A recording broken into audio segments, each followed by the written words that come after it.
My wife ended our 20-year marriage overnight. All she left was a bottle of floor cleaner with a note. I came home expecting my wife's warm smile and hearty meal. Instead, I found a bottle of floor cleaner and a note that pierced through 2 decades of my life. She ended our 20-year marriage overnight, but the real shock came when she explained why. 20 years of marriage teaches you things. It teaches you the rhythm of life, the way mornings unfold in a quiet routine, the familiar noises that make up the background of your day. I knew the exact sound the coffee maker made when it gurgled to life at 6:30 a.m., the soft click of the front door behind me as I headed off to work, and the gentle hum of Elisa's voice as she told me about her day when I returned each evening. There was a comfort in those simple, ordinary moments. A rhythm we had lived in for 2 decades. But that evening, something felt different the moment I stepped inside the house. It was quiet. Too quiet. No music drifting from Elisa's painting room, which was always her little sanctuary in the late afternoon. No scent of dinner wafting from the kitchen, though she usually had something simmering by the time I walked through the door. And no Elise. "Hey, honey, you home?" I called out, but only silence answered. The kind of silence that isn't peaceful. It was thick, almost heavy. The house, which had always felt full and warm, suddenly felt too large. Too hollow. My footsteps echoed against the floor as I walked through each room, my heart starting to beat faster with every empty space I passed. The living room looked untouched. The kitchen was clean, not a dish out of place. The hallway stretched out before me like a tunnel, quiet and still. And then I reached our bedroom. That's where the rest of the story revealed itself. Her side of the closet was open wide. Empty hangers swayed gently, stirred by the hum of the air conditioner.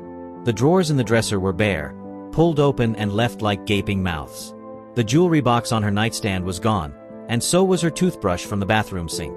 20 years. Gone. In what must have taken only a few hours. I rushed out of the bedroom, my mind spinning, trying to make sense of what I had just seen. That's when something else caught my eye, something that didn't belong. In the middle of the dining table sat a bottle of floor cleaner. Just sitting there. No sponge, no cloth. Just the bottle. Elise had always been particular about putting things in their proper place, so it immediately felt wrong. Out of place. Strange. There was a yellow sticky note stuck to the front of the bottle. Her handwriting. Small, neat letters I recognized without a second glance. 8 words.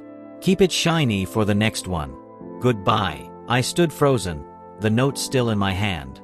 My heart pounded in my chest like a drum. I read it again. And again. Trying to understand. What did it mean? Elise. I called out louder this time, walking through the house again. Elise, this isn't funny. I grabbed my phone and dialed her number. Straight to voicemail.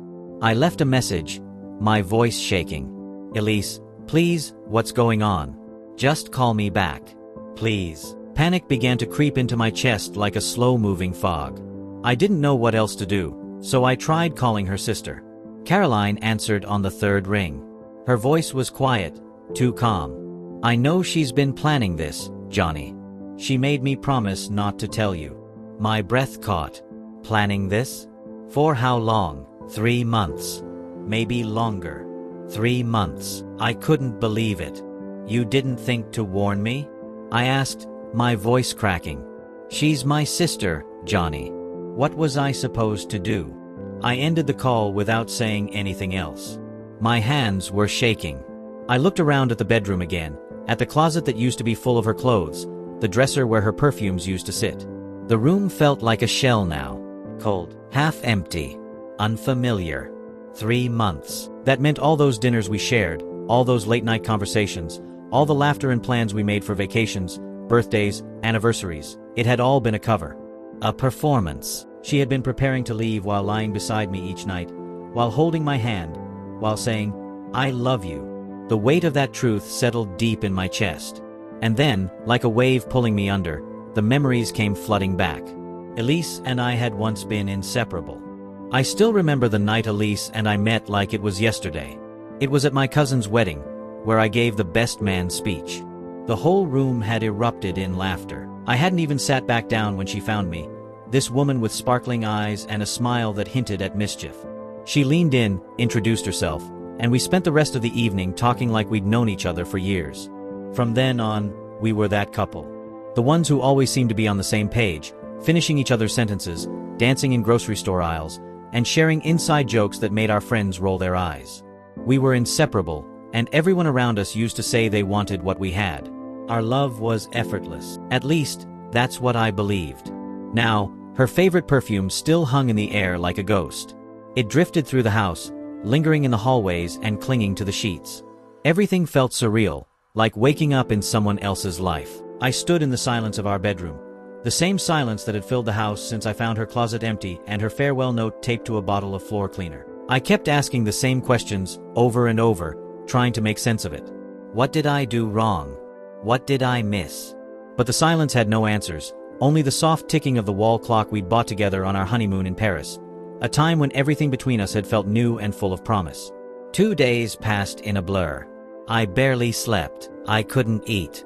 I made call after call, sent messages I knew she wouldn't answer. The house felt like a museum of our life, photos, furniture, souvenirs, but without her, none of it meant anything. It was just a shell. Then, on a gray morning, I walked into Brew's Cafe. I needed something stronger than the bitter coffee I made at home. The line was short, and I was hoping for a quiet moment, a little break from the storm inside me. But fate had other plans. There she was, Elise. Sitting at a corner table near the window, her hand lightly touching a cup of cappuccino, her eyes bright and her posture relaxed. She wasn't alone. A man I didn't recognize sat beside her. They shared a muffin, leaning in close as they talked, as if they'd known each other forever. Before I could think, my feet were already moving. My heart pounded. My brain tried to catch up, but my body had already decided. Elise, I said. She looked up slowly, with no shock, no guilt, no panic. Just calm acceptance. Her hair was different. Shorter, styled in soft waves. It made her look younger, fresher, like someone I barely recognized. Someone new. Hello, Johnny, she said, her voice quiet and composed. I asked to talk, and she motioned toward the empty chair across from her. The man sitting beside her, young, with a full head of thick, dark hair and an expensive watch, watched me with a half smile, almost amused.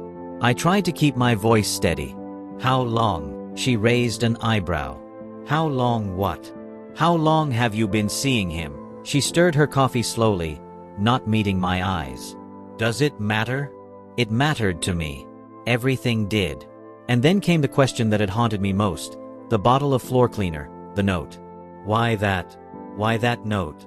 What does it even mean? Elise let out a sharp laugh. It wasn't the laugh I knew. It was different, sharper, colder. Look at yourself, Johnny, she said. And look at that cartoon man on the bottle's label. Bald. Just like you. She turned to the man beside her, Remo, she called him, and grinned. Didn't I tell you he'd take forever to get it? My face burned. My ears rang with the sound of their laughter. 20 years of marriage reduced to a joke. A cruel one. About my appearance. You left me because I'm bald? I asked, barely believing the words coming out of my mouth. She shrugged. Not just that. I left because you stopped caring. About everything. About yourself. About us. About me. When was the last time you bought yourself new clothes? Or planned a date night? When did you stop looking at me like I was special? You just faded. I opened my mouth to defend myself. I was building our future, Elise. I was working hard. She cut me off. To become what? The most boring man in the universe? You worked, you watched TV, and then you fell asleep. Like a bear going into hibernation every night. Her voice grew sharper. And thank God we didn't have kids. Can you imagine? They'd have run a mile from such a dull, lifeless father. That was the final blow. I felt like the floor had fallen out beneath me. Everything I thought was true, everything I had believed about our life, was unraveling right there in that cafe, under the gaze of strangers and the quiet hum of conversation around us. She leaned forward across the cafe table, her eyes sharp and distant, like she was speaking to someone she no longer knew. Do you know what it's like, Johnny, she said, her voice low but cutting, to sit at dinner parties while other couples talk about their lives, their travels, their adventures, their shared passions, and all you ever talk about is work and your fantasy football league? I opened my mouth to respond, caught off guard by the bitterness in her tone. That's not fair, Elise. She didn't let me finish. Last month, she interrupted, I dyed my hair purple. Just the ends. Wore it like that for 3 full days. I stared at her, confused. What? You didn't even notice, she said, her voice flat. Not one word. That's when I knew it was over. I could have shaved my head and you probably wouldn't have looked up from your phone long enough to care. She stood up, graceful and composed, adjusting the strap of her designer purse like she was leaving a meeting instead of her husband of 20 years. She turned to glance at the man beside her, Remo, who hadn't said much but looked pleased with himself. Elise, I began, but she was already walking past me. Remo takes care of himself, she said over her shoulder. He puts effort into how he looks. He notices things. He looks at me. And that's what I need now. Then she paused, just long enough to deliver one final blow. And that bottle of floor cleaner I left on the table? That wasn't just about cleaning the house. It was a message about our marriage. I'm done trying to make it shine. I'm done cleaning up after this boring relationship. She didn't wait for a response. The divorce papers will be mailed to you shortly, she added, and then they were gone. The weeks that followed felt like drowning in slow motion. I still got up every morning, still made my coffee, still went through the motions of my job. But everything felt heavier. Every breath, every step, every second without Elise chipped away at the pieces of me she hadn't already taken with her. Every morning, I'd stare into the bathroom mirror, and all I could see was what she pointed out. My bald head. My tired eyes. The lines on my face that had deepened over the years. Her words replayed in my mind like a cruel song on repeat. You stopped caring. You stopped trying. I noticed things I hadn't before. The way my shirt sagged a bit. The softness around my waist. The bags under my eyes. I had spent so long trying to be dependable, to be stable, to work hard and provide, that somewhere along the way, I forgot how to live. Maybe Elise was right, I thought bitterly. Maybe I had stopped growing. Then, on a quiet Saturday afternoon at the supermarket, something unexpected happened. I was rounding the corner near the produce section when I almost slammed my cart into someone else's. Oranges rolled out like marbles, bouncing across the tile floor in all directions. I stepped back, apologizing, when I realized who it was. Johnny, she laughed, brushing hair out of her face as she bent down to gather the fruit. Wow, it's been ages. It was Winona, an old friend from our neighborhood softball league years ago. We hadn't seen each other in a long time, but her smile was as warm as ever. I've been better, I admitted with a weak smile, helping her chase down the rogue oranges. My wife left me. For a younger guy. Because, well, apparently because I'm bald. She stopped and looked at me, not with pity, not with amusement, but with something far kinder. Genuine concern. I laughed softly, embarrassed. But it's okay. Want to grab a coffee and hear a really terrible joke about floor cleaner? To my surprise, she said yes. That cup of coffee turned into a second one the following week. And then a few more. Soon we were meeting regularly, sometimes for coffee, sometimes for a jog in the park, sometimes just to talk. I didn't even realize how much I needed those moments until I had them. Somehow, talking to Winona was different. She listened without judgment, shared her own stories of heartbreak and disappointment, and never once made me feel like I had to pretend. She made me laugh, really laugh, the kind that shakes your chest and loosens something heavy inside you. Over time, those meetups turned into dinner dates. Then something more. Something I hadn't felt in years. Oh. One evening, after a long walk and another long talk, Winona looked at me with her usual honesty and said, "You know what your problem was, Joe? You stopped growing." And this time, I didn't argue. Because maybe she was right. And maybe it wasn't too late to start again. I used to think I had everything figured out. I worked hard, earned promotions, saved money, and bought a comfortable home. I thought checking off all the boxes, career, house, savings, retirement plan, meant I was doing life right. I believed that being reliable and responsible would lead to happiness, not just for me, but for Elise and for us as a couple. But I was wrong. Because life isn't just about having a plan and sticking to it. It's about changing, evolving, noticing the small things. It's about staying curious, being open to surprise, and being present in the moment. That's what Winona helped me see. We had just finished one of our usual coffee chats, those conversations that felt more like therapy than anything else. I had just told her how I believed I was doing the right thing all those years. I thought I was doing everything right. Career, house, savings. She gave me one of her familiar side glances. But life isn't about ticking boxes, buddy. It's about paying attention, trying new things, growing. I smiled weakly. Like purple hair? She nudged me with her elbow. Like being present, Dumbo. Like noticing when someone dyes their hair purple. That made me laugh, for real this time. Her honesty had a way of cutting through the heaviness without ever feeling sharp. Later that evening, we walked through the park just as the sun began to set. The air was warm, filled with the hum of cicadas and the soft rustle of leaves in the breeze. We weren't saying much, just enjoying the quiet. Then Winona stopped suddenly and turned toward me. "You know what I love about your head," she said, looking up at me with a grin. I blinked, confused.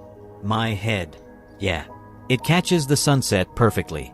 Like a personal spotlight. I laughed, maybe for the first time in weeks without feeling a tightness in my chest.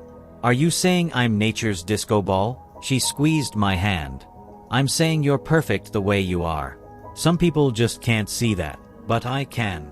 Even with all my ridiculous fantasy football stories." She listened. She laughed. She saw me, not as a checklist or a partner in routine, but as a man worth knowing, worth keeping. She paused and turned to me. "Johnny," she said softly, "you spent 20 years trying to build the perfect future. Maybe now's the time to live in the perfect present." And she was right. Looking back, maybe Elise did me a favor with that bottle of floor cleaner. Not because she was right about how I looked, or because her cruelty taught me something, but because that ridiculous bottle helped me understand something I hadn't known before. There's a difference between letting yourself go and simply becoming a new version of yourself. A version shaped by time and experience. A version that knows how to grow. These days, my head is still bald. Still shiny. But now I've got someone who looks at me like I'm the most fascinating man in the room. Someone who runs beside me on quiet Sunday mornings and helps me experiment with spicy noodle soups on Wednesday nights. Someone who sees me, really sees me, and smiles.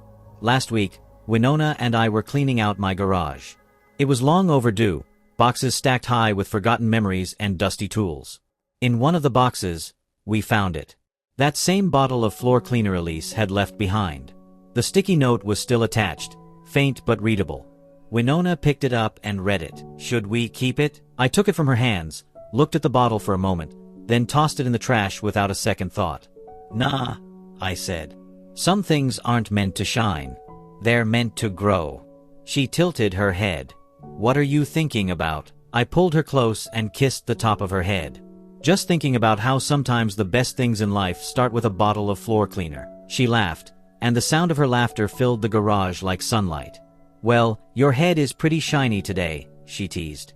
"Perfect for dancing," I said, pulling her into a slow, silly waltz right there on the concrete floor. She moved with me, smiling. "You know what's different about you now?" "What?"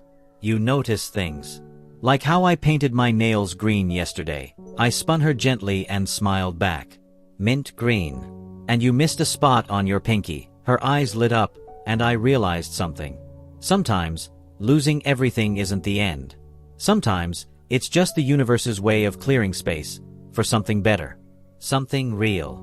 Something worth noticing.